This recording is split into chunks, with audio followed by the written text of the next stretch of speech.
Hello guys, hi, welcome to my channel. My name is Zhunya and today I will tell you about different facts, biological facts, and I will also try to do like little tapping and touching, mic touching and so on. I'm kind of sick, like I'm coughing, every time I get sick, my cough is not going away till like 2 weeks, I still get the coughing, especially at night, so I will I will edit it out, it will be fine, I hope. I hope you will find these facts interesting. And the first fact is about lichens. Lichen and its nature. So I always thought that lichen was kind of like a name for a mushroom, like a fungus growing on a tree, but lichens are something very different. They look like greenish gray, sometimes with yellow, and they like you can see them on bark of the trees, on stones. And this is not a single organism, it's a mutualistic symbiosis between at least 2 or 3 partners. So it's a fungus which builds the structure, holds the water, and protects from the light. And it's also a photosynthetic partner. Usually it's a green algae, and they they produce sugar from with photosynthesis, and together they can survive in environments that neither of them would be able to survive alone. Frozen tundra, bare rocks in deserts, and gravestones in cities and so on. Some lichens can live up to, like, I don't know if there is a limit, but like for thousands of years, growing just a millimeter per year. They are also very good at indicating, analyzing environment, because they absorb everything through air. So people use them for indicating pollution. So why did I have this interest for lichens? I know this skin condition called lichen, and I always thought that those are kind of like the same organism, but one dwells on the trees, on the rocks, and the other one is on skin. In dermatology, they can be called lichens, these skin conditions. It's like skin rashes.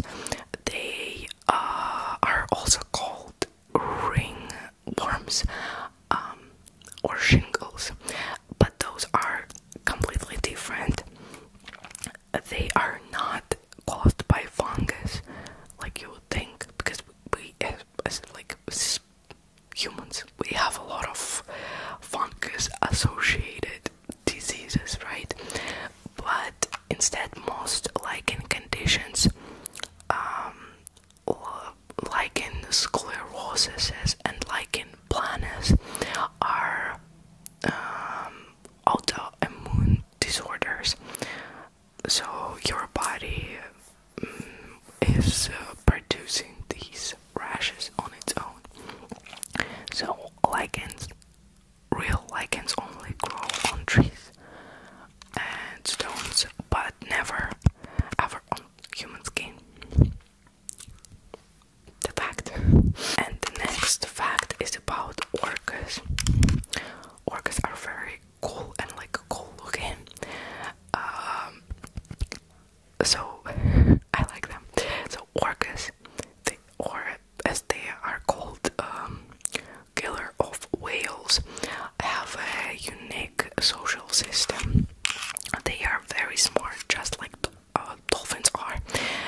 reproducing in their 30s or 40s, so almost like 10 years earlier than humans do, but still kind of weird, right? But they live for decades longer after that, and some orca grandmothers, orcas, can reach 80 and like 90 years of age. But why? Because they play a crucial role in raising little baby orcas, just like with human females. There is a reason why women have menopause, because at some point mother nature, or like evolution, there was a pattern. So mother nature realized that it's better for our society, for humans, to give this menopause to women so they don't die while giving birth, because giving birth is very risky, especially if you are old, kind of old, not that young. So it's better for this woman, for this wise older woman, to preserve her body, to live longer, so she can pass the knowledge. And it works the same way with orcas. Orcas and whales and dolphins are mammals. If you didn't know, there was an interesting process of them going. There is a video on my channel about evolution, facts about evolution, so you can check that out.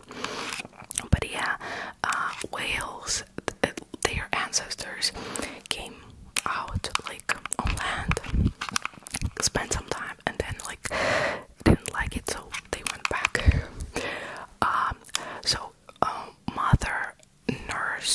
Mother orca nurses her calves, I guess you can say calves, for 2 years, and grandmothers help in other ways. They would like take their grandchildren for a swim. I don't know what to say, for a walk, but for a swim. They can communicate with each other, right, through these sounds. So supposedly they pass the information about raising kids. But there are a few species known to experience menopause, and those are humans. Killer whales, short-finned pilot whales, false killer whales, narwhals, and beluga whales. It's interesting how, like, we are the only one,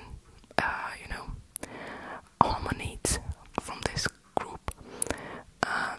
There are people who believe, well, I'm not gonna do soft-spoken, my voice is too harsh. There are people who believe that our ancestors were not apes, they were like dolphins. I don't remember them mentioning this fact about menopause, but this would be a great evidence to prove their point. So yes, interesting fact. And the next fact is kind of obvious, but I think too many people forget about it. I always see these cleansing, purging, like juices and stuff, and people are, especially like, I guess you know who I'm talking about, like these wellness influencers who are talking about how, oh, you all have so many parasites and all these I don't know, bad bacteria that you have to clean, purge. But our human body is shared, it's not only us. So our bodies are made of about 30 trillion human cells, but we also have trillions of different microbes, bacteria, fungi, and not viruses, I don't know, like archaea, how do you in our guts there are more bacterial cells than stars in the Milky Way. And for a long time, scientists thought that we had 10 times more bacteria than human cells. But now everyone is agreed that it's like 1 by 1. So think about like all your body weight, and half of it is kind of like not your body, and most of these bacteria are living peacefully, and they are helping you in some way. But then when you get like sick, your immune system kind of like fails sometimes, and some of these bacteria start to grow just uncontrollably, and that's when you like get sick. But our body is a symbiotic community, and with these bacteria, they help us to digest food. They produce vitamins. They train our immune system. So immune system kind of controls the population of different bacteria, and can also affect our mood and behavior. You know, I heard this very creepy, kind of like disgusting, I don't know, news that people started transplanting feces for gut health, and supposedly it can cure your depression. Crazy. You are welcome.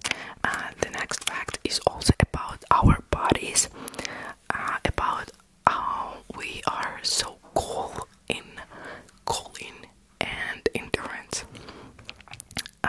This is one of the most unusual things about our bodies, because we are mammals, and most mammals rely on panting to lose heat, like dogs pant, horses foam with sweat mainly on their necks. But humans are different. We have between 2 and 4 million of sweat glands. It depends on on person how many of them you have, but they are spread across our entire skin. And unlike most animals, we produce large amounts of water, sweat, of sweat, which is water that evaporates very efficiently, and this evaporation pulls heat away from our bodies, and it allows us to stay active even when it's very hot. And another feature, our bodies are almost completely, except for palms and soles of your feet, are covered in short, fine hair instead of thick fur, and this reduces insulation and lets the sweat evaporate directly from the skin. Now combine that cooling with running, comparing our sprinting abilities to our body size. We are not doing well in sprinting, but we are very good at endurance running, and some anthropologists believe that our ancestors practiced persistence hunting, and some of the bushmen are still hunting this way. They have the same tradition. They will just chase a deer or impala, I guess, for hours. And impala is very fast, but like after a few hours it just stops and falls. But we can run for very long time. So yeah, this is why humans should run. I started running recently, and I signed up for like a 10K race, and now I'm sick and I'm like I get tired very fast. I hope I can do it next week. I feel fine and I prepare and I run my first 10K. I hope. So the next fact is about our taste buds, more precisely our taste receptors. When you bite into a chili pepper, you feel the burning heat. You feel the like the feeling is real, but it is not a taste. It's a pain perception. The molecule behind chili pepper and other like spicy things is capsaicin. In mammals, it binds to a receptor called TRPV1 or something, and this receptor normally detects high temperatures and physical irritation. So like you touch a stove and it burns, and this molecule tricks your brain. It sends the same signals as if you're touching like something hot or something like a knife, something spiky with your tongue, and your brain thinks your mouth is on fire.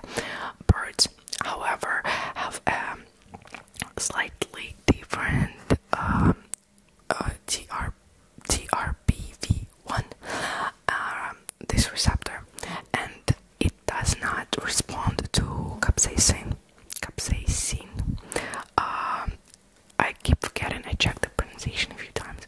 So while chili pepper sets your tongue on fire, birds taste nothing. They taste the real taste of the pepper. Maybe sweet or bitter. I guess sweet. It depends. But we have differences that shaped our evolution and our receptors. Birds will eat these chili fruits, and then they go and poop and spread the seeds far and wide, which is good for the plant, for the pepper. But mammals will crash. I mean, there is a possibility for, I guess, crash the seeds while chewing, and that's why plants don't want you to eat them, and they have this basically an evolutionary defensive process.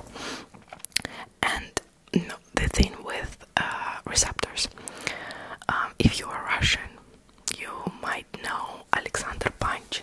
His YouTube channel, I don't know, I really like him, and he did this video on different artificial sweeteners, and I've never really thought about the nature of artificial sweeteners, and I kind of thought they were very bad for you. I'm not gonna tell you that it's completely safe and it's fine, because no, I'm not a medical professional, but we have different I'll explain. So we have different taste receptors in our mouth. Usually we have 5 primary taste categories. Sweet, which is T1, R2, and they signal very like energy-rich sugars. Umami, sending amino acids like glutamate, or how do you call it? Uncle Roger is his name. It's like the Asians added to their food. Whatever. Bitter, a large family of TAS2R receptors, and they warn us of toxic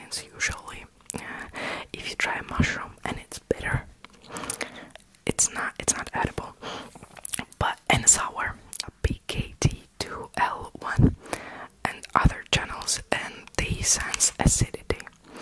Salty detect sodium ions vital for life. What's weird? Yeah, artificial sweeteners like aspartame,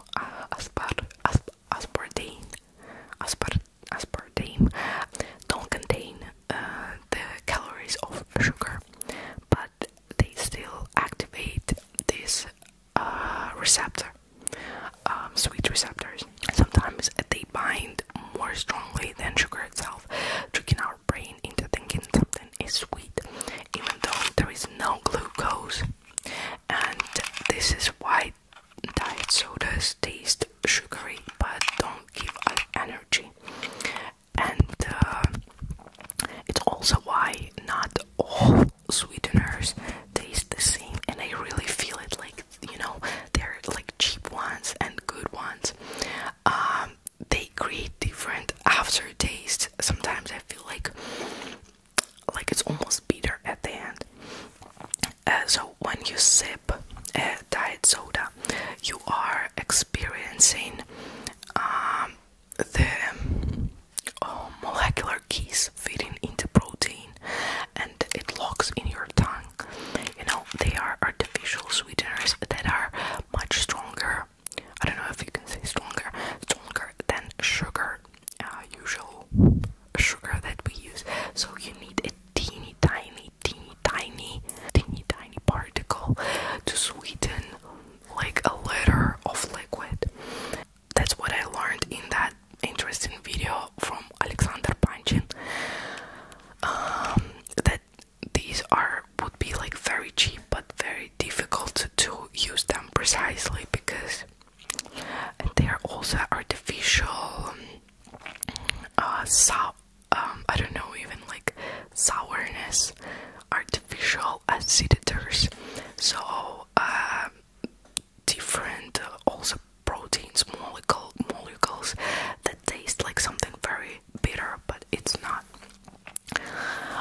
So yeah, that was very interesting for me to learn about. I hope you liked it too.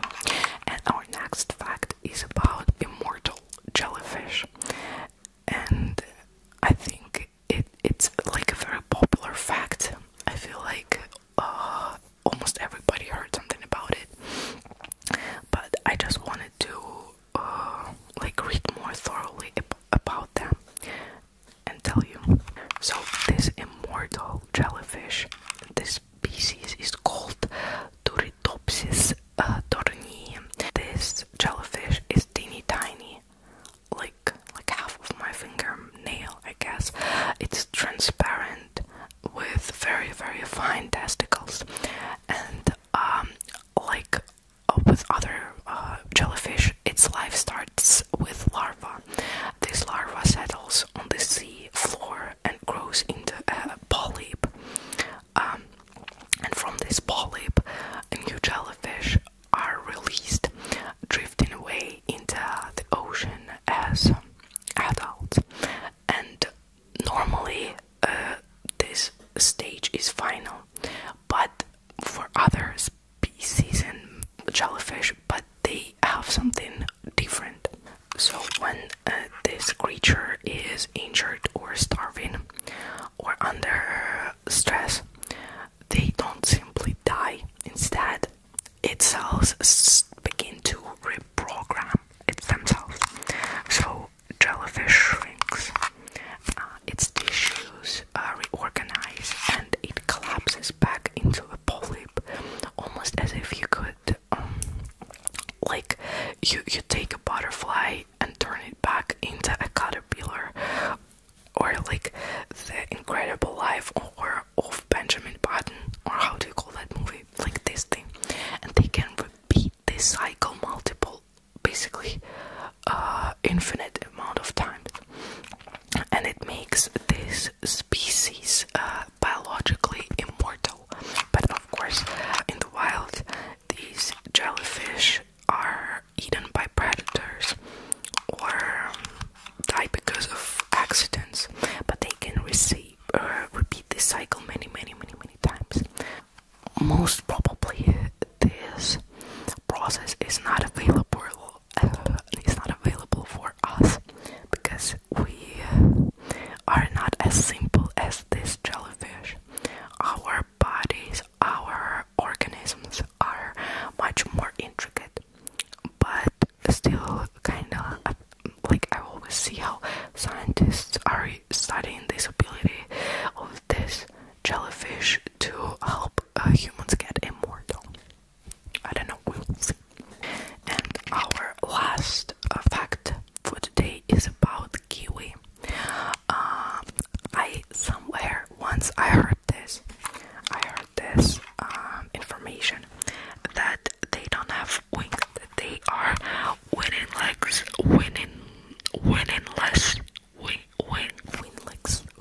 Oh god, wingless. I guess wingless birds. But that's not true. They do have wings, but they are teeny tiny, only a few centimeters long, and completely hidden under their feathers. They serve no function, so it is a flightless bird. But what they lack is their tail. They have no tails, and they have huge, very massive legs, and a very, very long, sensitive beak. They probe their soil with their beaks, and they can eat everything. They're omnivorous, and they live in evergreen subtropical forests. And they have nocturnal lifestyle. During the day, they hide in burrows or dense grass, and at night they are very active and even aggressive. They have sometimes they have territorial fights, and they can be very violent. And even though they look so cute and round, they are not helpless. They are survivors, and they are very adapted for the forest floor lifestyle. The fact, okay, I told you about kiwis, or in general, but the thing that's crazy is the size of their eggs, and it's up to 20% of the female's weight. It's a huge egg. Imagine if a woman gave birth to a 25-kilogram baby. But yeah, that was all for today. Initially, I wanted to do a soft spoken, as usually I do. I do soft spoken, and then I switched to I kind of started crying because